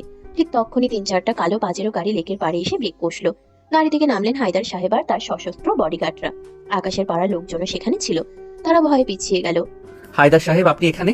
বাবা আকাশের কলার চেপে ধরে, হারামজাদা, তোকে না বলেছি আমার মেয়ের ছায়া মোড়াবি না? তোর এই রোমিও জুলিয়েট নাটক দেখবো? রানা, নদীকে গাড়িতে তোলো। নদী বাবার পায়ে ধরে। বাবা নদীকে একটা ধাক্কা দিয়ে সরিয়ে দেয়। বাবা প্লিজ ওকে মেরো না, আমি নিজের ইচ্ছায় এসেছি, আমি আকাশকে ছাড়া বাঁচবো না বাবা। চুপ কর কুলটা, তোর জন্য আজ আমার মাথা নিচু হয়ে গেছে, ওকে নিয়ে যাও। বডিগার্ডরা নদীকে টেনে হিঁচড়ে গাড়ির দিকে নিয়ে যেতে লাগলো। আকাশ বাধা দিতে গেলে বডিগার্ডরা তাকে ঘিরে ধরলো এবং পিস্তলের বাট দিয়ে আকাশের মাথায় আঘাত করলো। আকাশ রক্তাক্ত অবস্থায় মাটিতে পড়ে গেল। আকাশ না, বাবা ওকে মেরো না, আমি যাব, আমি তোমার সাথে বাড়ি যাব, শুধু ওকে ছেড়ে দাও। নদীকে জোর করে গাড়িতে তোলা হলো। গাড়ি স্টার্ট দিয়ে ধুলো উড়িয়ে চলে গেল। আকাশের বন্ধুরা দৌড়ে এসে আকাশকে ধরলো। আকাশের মাথা ফেটে রক্ত পড়ছে, কিন্তু তার চোখ তখনও রাস্তার দিকে, যেদিকে নদীকে নিয়ে যাওয়া হয়েছে। হায়দার ভিলা। নদীকে বাড়িতে এনে তার ঘরে শিকল দিয়ে তালা মারার মতো অবস্থা করা হলো। সব জানালা গ্রিল দিয়ে সিল করে দেওয়া হলো। এই ঘরেই পুচে মরবি তুই, আর কাল সকালেই পিয়ালের সাথে তোর এঙ্গেজমেন্ট হবে। যদি কোনো শব্দ করিস তবে ওই আকাশের লাশ ড্রেনে পাওয়া যাবে। নদী মেঝেতে বসে ঠুকরে কেঁদে উঠলো। তার হাতে তখনও আকাশের কিনে দেওয়া সেই মাটির আংটিটা। সে আংটিটা বুকের সাথে চেপে ধরে ফিসফিস করে বলল, আকাশ তুমি এসো, তুমি না আসলে আমি সত্যিই মরে যাব। আকাশের মাথায় ব্যান্ডেজ, শরীরে অসহ্য যন্ত্রণা, কিন্তু মনের ভিতর নদীর কান্নার প্রতিধ্বনি তাকে স্থির থাকতে দিচ্ছিল না। মাঝরাতে যখন পুরো শহর ঘুমে আচ্ছন্ন, আকাশ তখন নদীর প্রাসাদের বিশাল প্রাচীরের সামনে এসে দাঁড়ালো। আকাশে তখন মেঘের ঘনঘটা, ঝিরঝিরে বৃষ্টি শুরু হয়েছে। হায়দার ভিলার প্রধান ফটকে দারোয়ান গফুর মিয়া বসে ঝিমুচ্ছিল। তার সামনে এক বাটি মুড়ি আর পাশে একটা রেডিও বাজছিল। আকাশ দেয়াল টপকে ভেতরে ঢোকার পরিকল্পনা করলো। সে দেখলো গফুর মিয়া খৈনি মুখে দিয়ে ঘুমে ঢুলছে। তার নাক ডাকার শব্দে বৃষ্টির শব্দও হার মানছে। আকাশ বিড়ালের মতো নিঃশব্দে বাগানে ঝুপঝাপ পার হয়ে মূল বারান্দায় এলো। ঠিক তখনই দোতলার বারান্দায় ধোঁয়া দেখা গেল। নদীর বাবা হায়দার সাহেব পাইপ হাতে দাঁড়িয়ে বৃষ্টির দিকে তাকিয়েছিলেন। আকাশের বুক ধরফর করে উঠল। হায়দার সাহেব কি তাকে দেখে ফেলেছেন? আকাশ থমকে দাঁড়িয়ে গেল। কিন্তু আশ্চর্যের বিষয় হলো হায়দার সাহেব আকাশের দিকে একবার তাকালেন। এক মুহূর্ত চোখাচুকিও হলো, কিন্তু তিনি যেন দেখেও না দেখার ভান করে আকাশের দিক থেকে মুখ ফিরিয়ে ভিতরে চলে গেলেন। হয়তো বাবার হৃদয়ের কোনো এক কোনায় মেয়ের জন্য মায়া জেগেছে, অথবা তিনি দেখতে চান এই মধ্যবিত্ত ছেলেটা তার মেয়ের জন্য কত দূর যেতে পারে। আকাশ পাইপ বেয়ে দোতলার সেই ঘরে পৌঁছালো যেখানে নদীকে বন্দি করে রাখা হয়েছে। জানালার গ্রিলগুলো ভিতর থেকে লক করা ছিল না, হয়তো নীল সেটা আগেই আলগা করে রেখেছিল। আকাশ জানালার পাল্লা সরাতেই দেখলো নদী মেঝেতে বসে কাঁপছে। নদী, আমি এসেছি। নদী চমকে উঠে তাকালো। তার এলোমেলো চুল, চোখের নিচে কালছে দাগ। আকাশকে দেখে এসে এক লাফে উঠে এসে জানালার গ্রিল ধরে ঠুকরে কেঁদে উঠলো। আকাশ জানালার ফাঁক দিয়ে হাত বাড়িয়ে নদীর মুখটা নিজের হাতের মুঠোয় নিল। তুমি এসেছো আকাশ, আমি জানতাম তুমি আমাকে এই নরকে একা ফেলে যাবে না। তোমার মাথায় রক্ত, ও গড, ওরা তোমাকে অনেক মেরেছে না? এই আঘাত কিছুই না নদী, তোমার এই চোখের জল আমার বুকের ভেতর যে ক্ষত করছে তার চেয়ে বড় আঘাত আর নেই। আকাশ ঘরের ভিতর ঢুকলো। বাইরে তখন বৃষ্টির বেগ বেড়েছে। জানালার কাচের উপর বৃষ্টির ফোঁটাগুলো যেন এক আদিম সুর তুলছে। ঘরে আবছা নীল আলো জ্বলছিল। নদী কোনো কথা না বলে আকাশকে জড়িয়ে ধরলো। এই আলিঙ্গন যেন শত বছরের তৃষ্ণা মেটানোর। নদীর গায়ে সেই পরিচিত বুনো ঘ্রাণ আকাশকে নেশাতুর করে তুললো। নদী আকাশের বুকে মুখ লুকিয়ে বলল, আকাশ আমাকে এখান থেকে নিয়ে চলো, আমি আর এক মুহূর্ত এখানে থাকতে পারছি না। ওরা কাল আমাদের সাথে এনগেজমেন্ট করিয়ে দেবে। আমি থাকতে তোমাকে কেউ স্পর্শ করতে পারবে না নদী, আমি এসেছি তোমাকে নিয়ে যেতে। নদী আকাশের ব্যান্ডেজ করা মাথায় আলতো করে হাত রাখলো। আকাশের চোখ বন্ধ হয়ে আসছিল পরম শান্তিতে। নদী তার ভেজা ঠোঁট দিয়ে আকাশের ক্ষত স্থানে আলতো করে ছোঁয়া দিল। আকাশের শরীরের ভেতর দিয়ে যেন 440 ভোল্টের কারেন্ট বয়ে গেল। সে নদীর কোমর জড়িয়ে ধরে তাকে নিজের আরো কাছে টেনে নিল। বাইরে বৃষ্টির শব্দ আর ভেতরে দুই তৃষ্ণার্ত হৃদয়ের হাহাকার। আকাশ নদীর ঘাড়ের কাছে নিজের মুখ রাখলো। নদীর নিঃশ্বাস তখন দ্রুততর হচ্ছে। সে আকাশের শার্টের বোতামগুলো কাঁপা কাঁপা হাতে খুলতে শুরু করলো। আকাশের শক্ত পেশিবহুল শরীরের স্পর্শে নদী নিজেকে হারিয়ে ফেললো। তারা দুজনে বিছানায় এলো। নদীর রেশমি শাড়িটা তখন তার শরীর থেকে অবাধ্য হয়ে খসে পড়লো। আকাশের বলিষ্ঠ বাহু নিচে নদী নিজেকে সঁপে নিল। প্রতিটি ছোঁয়ায় ছিল ব্যাকুলতা, প্রতিটি নিঃশ্বাসে ছিল অধিকার। বৃষ্টির ঝাপটা জানালার কাছে আশ্রে পড়ছিল, আর ঘরের ভেতর ভালোবাসার উত্তাপে দুজন একাকার হয়ে যাচ্ছিল। আকাশের পেশি আর নদীর লাবণ্যময় শরীর যখন এক হলো, তখন মনে হলো পৃথিবীর সব বাধা, সব শ্রেণী বিভেদ ধুলোয় মিশে গেছে। এটি শুধু দৈহিক মিলন ছিল না, এটি ছিল দুটি আত্মার চূড়ান্ত একীভূত হওয়া। ভোর হওয়ার ঠিক আগে যখন বৃষ্টির শব্দ একটু কমেছে, হঠাৎ বারান্দায় পায়ের আওয়াজ শোনা গেল। নদীর মা শাহানা বেগম হয়তো দুশ্চিন্তায় মেয়ের ঘরের দিকে আসছিলেন। মা দরজার বাইরে থেকে বললেন, নদী, মা ঘুমাচ্ছিস? আমি একটু দুধ এনেছি, খেয়ে নে।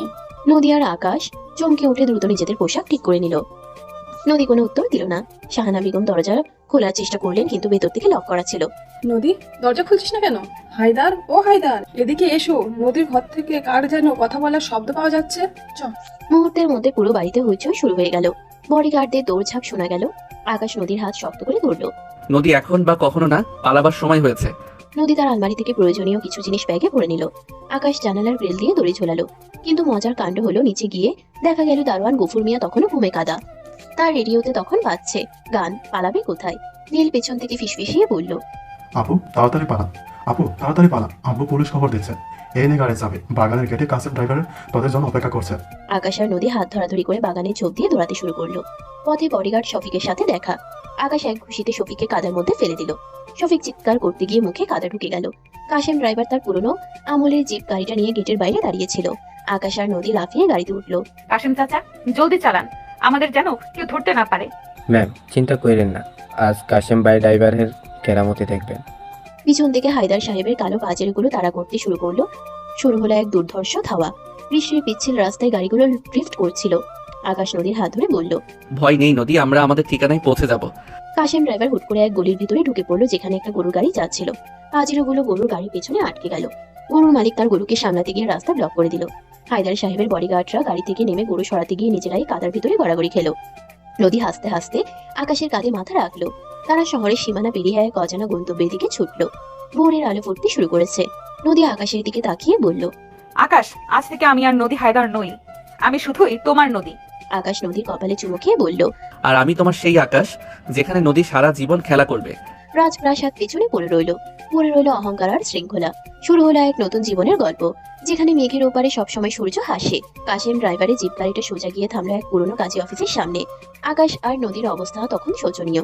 বৃষ্টিতে ভেজা কাপড়, আকাশের মাথায় ব্যান্ডেজ আর নদীর শাড়ি কাদায় মাখা। কাজী সাহেব তখন তসবি হাতে ঝিমুচ্ছিলেন। আকাশ তাকে ধাক্কা দিয়ে জাগিয়ে তুলল। কাজী সাহেব, জলদি আমাদের বিয়ে পড়ান, পেছনে জমদূত আসছে। আরে বাবা, এত তাড়াহুড়া কিসের? সাক্ষী কই আর দেড়মোহন কত? ঠিক তখনই ঝন্টু আর বল্টু হাঁপাতে হাঁপাতে ঢুকলো। তারা বাইক নিয়ে আগেই খবর পেয়ে এখানে চলে এসেছে। আমরাই সাক্ষী। দেনমোহর যা লাগে আকাশ ভাই কিস্তিতে দিয়ে দিব, আপনি আগে শুরু করেন। বিয়ের মাঝপথে হঠাৎ নদীর ছোট ভাই নীল হুড়মুড় করে ঘরে ঢুকলো। সবাই ভেবেছিল সে বোধহয় পুলিশ নিয়ে এসেছে, কিন্তু নীল পকেট থেকে এক জোড়া সোনার আংটি বের করে বলল, আপু আপু আপুর লকার থেকে এগুলো সরাই আনছে, বিয়ের আংটি ছাড়া কি বিয়ে হয়? নদী হাসতে হাসতে নীলকে জড়িয়ে ধরলো। কাজী সাহেব যখন বললেন কবুল কবুল, তখন নদী এত জোরে কবুল বললো যে কাজী সাহেব চেয়ার থেকে উল্টে পড়তে পড়তে বাঁচলেন। আকাশ মুচকি হেসে নদীর হাত ধরে ধীরে বলল, কবুল। বিয়ে শেষ করে তারা যখন আকাশের সেই মধ্যবিত্ত পাড়ায় পৌঁছালো, তখন পুরো পাড়ায় আনন্দের বন্যা। আকাশের মা সবিতা বেগম দরজায় বরণডালা নিয়ে দাঁড়িয়েছিলেন। নদীকে দেখেই তিনি জড়িয়ে ধরলেন। আজ থেকে তুই আমার ঘরের লক্ষ্মী মা। আকাশ যদি তোকে আর বকে তবে আমায় বলিস, ওর কান আমি মুড়ে দেব। ঠিক তখনই পাড়ার মোড়ে সেই কালো পাজেরো গাড়িগুলোর গর্জন শোনা গেল। সবাই ভয়ে সিটিয়ে গেল। আকাশ নদীকে নিজের আড়ালে নিল। গাড়ি থেকে নামলেন এমএ হায়দার আর শাহানা বেগম। হায়দার সাহেবের হাতে তখনও সেই জেদি লাঠি। হায়দার সাহেব, আমরা এখন বিবাহিত দম্পতি, আপনি চাইলে আমাকে মারতে পারেন, কিন্তু নদীকে আর নিয়ে যেতে পারবেন না। সবাই ভাবলো এবার রক্তারক্তি হবে, কিন্তু সবাইকে অবাক করে দিয়ে হায়দার সাহেব তার লাঠিটা মাটিতে ফেলে দিলেন। শাহানা বেগম দৌড়ে গিয়ে নদীকে জড়িয়ে ধরে কাঁদতে লাগলেন। আকাশ মাহমুদ, আমি সারা রাত ঘুমাতে পারিনি। আমি দেখতে চেয়েছিলাম তুই আমার মেয়েকে কতটা ভালোবাসিস। তুই আজ প্রমাণ করেছিস যে হিম্মত থাকলে রাজকন্যাকেও জয় করা যায়। যা, আজ থেকে তোকে আমি আর ফকির বলবো না, আজ থেকে তুই আমার বড় জামাই। পুরো পাড়া হাততালিতে ফেটে পড়লো। ঝন্টু আর বল্টু বিরিয়ানির ডেকচি খুলে চিৎকার করে বলতে লাগলো, আজকের খাওয়া বড়লোক শ্বশুরের পক্ষ থেকে ফ্রি। রাত গভীর হয়েছে। আকাশে ছোট ঘরটি আজ নীল আর ঝন্টু মিলে বুনো ফুল দিয়ে সাজিয়েছে। ঘরে দামি রুম ফ্রেশনার নেই, কিন্তু রজনীগন্ধার তীব্র সুঘ্রাণ চারিদিকে। নদী লাল বেনারসি পরে বিছানায় বসে আছে, তার চোখে মুখে লজ্জার আভা। আকাশ ঘরে ঢুকে দরজাটা আলতো করে আটকে দিল। আকাশ নদীর পাশে বসে। বিশ্বাস হচ্ছে না নদী, তুমি আজ সত্যি এই ঘরে? এই অভাবের সংসারে থাকতে তোমার কষ্ট হবে না তো? নদী আকাশের বুকে মাথা রাখে। যেখানে তোমার বুক আছে সেখানে আবার অভাব কিসের আকাশ? আজ থেকে তোমার সব কষ্ট আমার, আর আমার সব সুখ তোমার। আকাশ নদীর ঘোমটা সরিয়ে তার চিবুকটা উঁচিয়ে ধরলো। নদীর কাজল মাখা চোখ দুটো আজ তৃষ্ণার্ত। আকাশ নিচু হয়ে নদীর কপালে একটা দীর্ঘ চুমু খেলো। বাইরে চিরিচিরি বৃষ্টি আবার শুরু হয়েছে। ঘরের আবছা আলোর নিচে দুজন একে অপরের অস্তিত্ব অনুভব করছে। আকাশ নদীর কানের দুলটা আলতো করে খুলে দিল। নদীর সারা শরীরে শিহরণ খেলে গেল। আকাশ যখন নদীর শাড়ির আঁচলটা কাঁধ থেকে সরিয়ে দিল, নদী লজ্জায় আকাশের বুকের ভিতর মুখ লুকালো। আকাশের বলিষ্ঠ হাত নদীর কোমল পিঠের উপর আলতো করে নামিয়ে আনলো। প্রতিটি ছোঁয়ায় ছিল পরম নির্ভরতা। তারা একে অপরের ওষ্ঠে খুঁজে পেল ভালোবাসার অমৃত স্বাদ। বিছানায় ফুলের পাপড়ির মাঝে দুজন একাকার হয়ে গেল। আকাশের উন্মুক্ত পেশিবহুল শরীরের নিচে নদীর নরম তনু যখন মিশে গেল, তখন সৃষ্টি হলো এক আদিম ও পবিত্র বাক্য। তাদের নিঃশ্বাসের গতি বেড়ে গেল। হৃদস্পন্দন যেন একতালে বাজতে লাগলো। এটি শুধু শরীরই তৃষ্ণা ছিল না, এটি ছিল দীর্ঘ সংগ্রামের পর অর্জিত এক পরম তৃপ্তি। বৃষ্টির রিনঝিন শব্দে সেই রাতটি তাদের মিলনের সাক্ষী হয়ে রইল। ভোরে সূর্য উঁকি দিচ্ছে জানালার ফাঁক দিয়ে। নদী আকাশের বাহুবন্দী হয়ে গভীর ঘুমে আচ্ছন্ন। আকাশ জেগে উঠে নদীর কপালে পড়ে থাকা অবাধ্য চুলগুলো সরিয়ে দিল। ঠিক তখনই দরজায় টকা পড়ল। দুলাভাই ওঠেন, আব্বু আপনাদের জন্য নতুন এক ফ্ল্যাটের চাবি পাঠাইছে। আর আম্মু নাস্তা নিয়ে আইছে। জলদি দরজা করেন, নাহলে বল্টু ভাই সব মিশিয়ে খেয়ে ফেলবে। নদী ধরফর করে জেগে উঠে আকাশের বুকে আবার মুখ লুকালো। আকাশ হেসে উঠল। শুনলে তো নদী, রাজকন্যা হয়ে থাকতে চেয়েছিলে, কিন্তু কপালে তোমার মধ্যবিত্তের চেঁচামেচি লেখা। এই চেঁচামেচি তো আমার পৃথিবী আকাশ, আমি তো এই পাগলামিটাই চেয়েছিলাম। ওরে আমার রোমিও দুলাভাই, বেলা তো 10টা বাজে, নাস্তা নিয়ে বসে আছেন। এখন তো দরজা খোলেন, নাকি সারাদিন শুধু রোমান্সই করবেন? নদী ধরফর করে জেগে উঠে লাজুক হাসিতে আকাশের বুকে মুখ লুকালো। আকাশ হেসে উঠল। এই সেই হাসি যা আজ থেকে নদীর সারা জীবনের ঠিকানা। আকাশ আর নদীর বাসর রাতে সেই মাদকতা এখনো কাটেনি। সকালে রোদ জানালার গ্রিল ভেদ করে নদীর চুলে এসে পড়ছে। নীল বাইরে থেকে চেঁচামেচি করে বাড়ির সবাইকে জানিয়ে দিয়েছে যে রোমিও জুলিয়েট এখনো দরজা খোলেনি। আকাশ নদীকে কোলে তুলে নিয়ে জানালার পাশে গিয়ে দাঁড়ালো। নিচে দেখা যাচ্ছে বিচ্ছু, নীল আর জন্টু বল্টু মিলে নাস্তার ট্রে হাতে দাঁড়িয়ে আছে। নীল আর বন্ধুদের বিদায় দিয়ে আকাশ যখন ঘরে ফিরল, সে দেখলো নদী তখনও বিছানায় আধশোয়া হয়ে আকাশের ফতোয়াটা গায়ে জড়িয়ে আছে। তাকে দেখে মনে হচ্ছে এক কিশোরী রাজকন্যা যে আজই প্রথম স্বাধীনতার স্বাদ পেয়েছে। কি ব্যাপার ম্যাডাম, আপনার বাবা তো ফ্ল্যাটের চাবি পাঠিয়েছেন, কিন্তু আমি তো ঠিক করেছি আমরা আবার এই ছোট ঘরেই থাকবো। আপনার কি খুব কষ্ট হবে? কষ্ট কেন হবে? তবে একটা শর্ত আছে, আজ থেকে তোমার ওই কফি শপের পুরো ক্যাশ আমি সামলাবো। আর হ্যাঁ, বিকেলের নাস্তায় কিন্তু তোমাকে নিয়ে সাথে ঝালমুড়ি বানিয়ে খাওয়াতে হবে। ঝালমুড়ি? আপনি তো ঝালে কান দিয়ে ধোয়া বের করেন। আচ্ছা ঠিক আছে, তবে এখন চলো, মা আমাদের জন্য নাস্তা নিয়ে বসে আছেন। আমার মা কিন্তু তোমার শাশুড়ি, একটু সমীহ করে চলো কিন্তু। নদী চট করে শাড়ি পরে তৈরি হয়ে নিল। রান্নাঘরে গিয়ে সে দেখলো সবিতা বেগম পরোটা ভাজছেন। নদী পেছন থেকে গিয়ে শাশুড়িকে জড়িয়ে ধরলো। মা, আজ থেকে আমি আপনার রান্নাঘরের অ্যাসিস্ট্যান্ট। আকাশ বলেছে আমি নাকি ডাল রাখতে গিয়ে সাবান ফেনা করি। আজ আমি আপনাকে দেখিয়ে দেবো আমি কত ভালো রান্না করি। আহা মা, তুই কেন কান্না করবি? তুই তো আমার ঘরের লক্ষ্মী।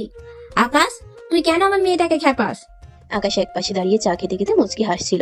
সে ভাবছিল যে মেয়ে একদিন লিমুজিন ছাড়া চলতো না, সে আজ তার মায়ের হাতে সাধারণ পরোটা খাওয়ার জন্য কত ব্যাকুল। দুপুরে নদী আর আকাশ কফি শপে এলো। আজ কফি শপটা সাজানো হয়েছে নীল আর সাদা বেলুন দিয়ে। দোকানের বাইরে সাইনবোর্ডে লাগানো হয়েছে আজকের স্পেশাল নদী আকাশ স্পেশাল কফি। নদী ক্যাশ কাউন্টারে বসে একদম বস স্টাইলে অর্ডার নিচ্ছে। এমন সময় সেই পিয়াল, যাকে নদীর বাবা পছন্দ করেছিলেন, দামি গাড়ি নিয়ে কফি শপের সামনে এসে ব্রেক বসলো। পিয়াল ভেতরে ঢুকে নদীকে ক্যাশে দেখে থমকে গেল। নদী, এ কি দশা তোমার? এই সিসকে দোকানের ক্যাশিয়ার হয়েছো তুমি? আঙ্কেল তোমার শোকে প্রায় পাগল হয়ে যাচ্ছেন। চলো আমার সাথে, এখনো সময় আছে। নদী পিয়ালের দিকে তাকিয়ে একগাল হাসলো। তারপর এক মগ কড়া কফি পিয়ালের টেবিলের সামনে ধপাস করে রাখলো। শোনো মিস্টার পিয়াল, এই ছিচকে দোকানটা আমার স্বামীর স্বপ্ন। আর তোমার ওই রাজপ্রাসাদে সোনার খাঁচা থাকতে পারে, কিন্তু এই দোকানে ভালোবাসার গ্রান আছে। কফিটা খাও, 500 টাকা বিল। আর হ্যাঁ, টিপস হিসেবে আমার স্বামীর কাছে 1 কাপ কফি খাওয়ার শিক্ষা নিয়ে যেও। আকাশ পেছন থেকে এসে পিয়ালের কাঁধে হাত রাখলো। আকাশের সেই তেজি দৃষ্টি দেখে পিয়াল আর এক মুহূর্তও দাঁড়ালো না। কফি না খেয়ে বিল দিয়ে ভুদর দিল। ম্যাডাম, আপনি তো দেখি বেশ কড়া ক্যাশিয়ার। জামাইয়ের শত্রুদের তো এক নিমিষেই তাড়ালেন। শত্রু তো শুধুমাত্র শুরু আকাশ, রাতটা হতে দাও, তারপর তোমার খবর আছে। বিকেল হতেই মেঘ জমতে শুরু করলো। আকাশে মেঘের ঘন ঘটা দেখে নদী দোকান বন্ধ করার বায়না ধরলো। তারা দুজনে আকাশের বাসার ছাদে গিয়ে উঠলো। চারটা ছোট হলেও সেখান থেকে পুরো শহর দেখা যায়। ঝিরিঝিরি বৃষ্টি শুরু হতেই নদী তার শাড়ির আঁচলটা কোমরে গুজে বৃষ্টির মাঝখানে নাচতে শুরু করলো। আকাশ এসো না, ভিজলে কত ভালো লাগে দেখো। আমি ভিজবো না, আমার জ্বর হবে। তুমি পাগলামি বন্ধ করো নদী। নদী হুট করে আকাশের হাত ধরে আজকা টানে বৃষ্টির নিচে নিয়ে এলো। আকাশ টাল সামলাতে না পেরে নদীর গায়ের উপর পড়লো। দুজন এখন বৃষ্টির নিচে একদম ভেজা। নদীর ভেজা শাড়ি তার শরীরের সাথে লেপ্টে আছে, যা দেখে আকাশের নিঃশ্বাস ভারী হয়ে উঠলো। তুমি আসলে একটা আপদ নদী, আমাকে শান্তি দেবে না কোনোদিন। শান্তি তো কবরে আকাশ, এখন তো শুধু অশান্তির রোম্যান্স হবে।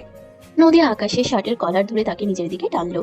বৃষ্টির জলের মাঝে তাদের প্রথম বিবাহিত চুম্বনটা ছিল তীব্র ও দীর্ঘ। আকাশের হাতের শক্ত বাঁধন নদীর কোমরে আবার সেই প্রথম দিনের মতো কম্পন ধরিয়ে দিল। রাত গভীর হয়েছে। বৃষ্টির শব্দের সাথে পাল্লা দিয়ে ঘরের ভিতরে রজনীগন্ধার সুবাস আরো তীব্র হয়েছে। নদী তার ভেজা চুলগুলো তোয়ালে দিয়ে মুছছে।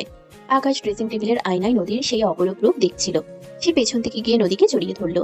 নদী, তুমি যখন আমার সাথে থাকো তখন মনে হয় আমার অভাবগুলোই আমার সব থেকে বড় সম্পদ। আকাশ নদীর ভেজা কাঁধে নিজের মুখ রাখলো। নদীর শরীরটা অবাধ্য হয়ে আকাশের দিকে ঘুরে গেল। আকাশ নদীর কানের পেছনে থাকা তেলটাতে আলতো করে কামড় দিল। নদীর মুখ দিয়ে এক অস্ফুট আর্তনাদ বেরিয়ে এলো। আকাশ নদীকে কোলে তুলে বিছানায় নিয়ে এলো। ঘরের নীল আলোটা আজ আরো মায়াবী লাগছে। আকাশ নদীর হাতের কাছের চুড়িগুলো একে একে খুলে ফেলতে শুরু করলো। চুরির টুংটাং শব্দ আর বাইরের বৃষ্টির ছন্দ মিলে এক অপার্থিব আবহ তৈরি করলো। আকাশ যখন নদীর গলার হারটা খুললো, নদীর নিঃশ্বাস তখন আকাশের গানে তপ্ত হাওয়ার মতো আশ্রে পড়ছে। আকাশের বলিষ্ঠ হাতের স্পর্শ নদীর রেশমি ত্বকের উপর দিয়ে ধীরে ধীরে নেমে গেল। নদী লজ্জায় আর আবেশে চোখ বন্ধ করে আকাশের বুকের লোমে নিজের আঙ্গুল চালাতে লাগলো। প্রতিটি ছোঁয়ায় ছিল কয়েক মাসের বিরহ আর অপেক্ষার আগুন। আকাশ নদীর ওষ্ঠে নিজের ঠোঁট ডুবিয়ে দিল। তাদের এই মিলন ছিল একাধারে বুনো আর স্নিগ্ধ। আকাশের পেশিবহুল শরীরের নিচে নদীর কমনীয়তা যেন একাকার হয়ে গেল। বৃষ্টির ঝাপটা জানালার কাছে যেমন আশ্রে পড়ছিল, তেমনি তাদের হৃদয়েও কামনার ঢেউ আশ্রে পড়ছিল। আকাশের উত্তপ্ত স্পর্শে নদী বারবার কুকড়ে যাচ্ছিল, আবার পরক্ষণেই নিজেকে সঁপে দিচ্ছিল আরো নিবিড়ভাবে। সারা রাত ধরে চলল তাদের এই ভালোবাসার মধুর যুদ্ধ। ভোরের দিকে আকাশ আর নদী দুজনে জানালার পাশে বসে কফি খাচ্ছে। নদী আকাশের কাঁধে মাথা রেখে বাইরের শান্ত প্রকৃতির দিকে তাকিয়ে আছে। আকাশ, একটা কথা বলবো? বলো পাগলি। তুমি যে আমাকে প্রথম দিন চর মেরেছিলে না, ওই চরটাই ছিল আমার জীবনের সেরা চর। ওটা না মারলে হয়তো আমি আজ তোমার এই বুকে মাথা রাখতে পারতাম না। তাহলে কি প্রতিদিন একটা করে চর লাগবে? খবরদার, এখন যদি মারো তবে তোমার ওই কফি শপ আমি আমার বাপের টাকা দিয়ে কিনে নিয়ে তোমাকে বরখাস্ত করব। আকাশ নদীকে নিজের বাহুবন্দি করে নিল। তারা বুঝলো টাকা বা আভিজাত্য নয়, ভালোবাসার জন্য শুধু দুটো সাহসী হৃদয়ের প্রয়োজন। সত্য।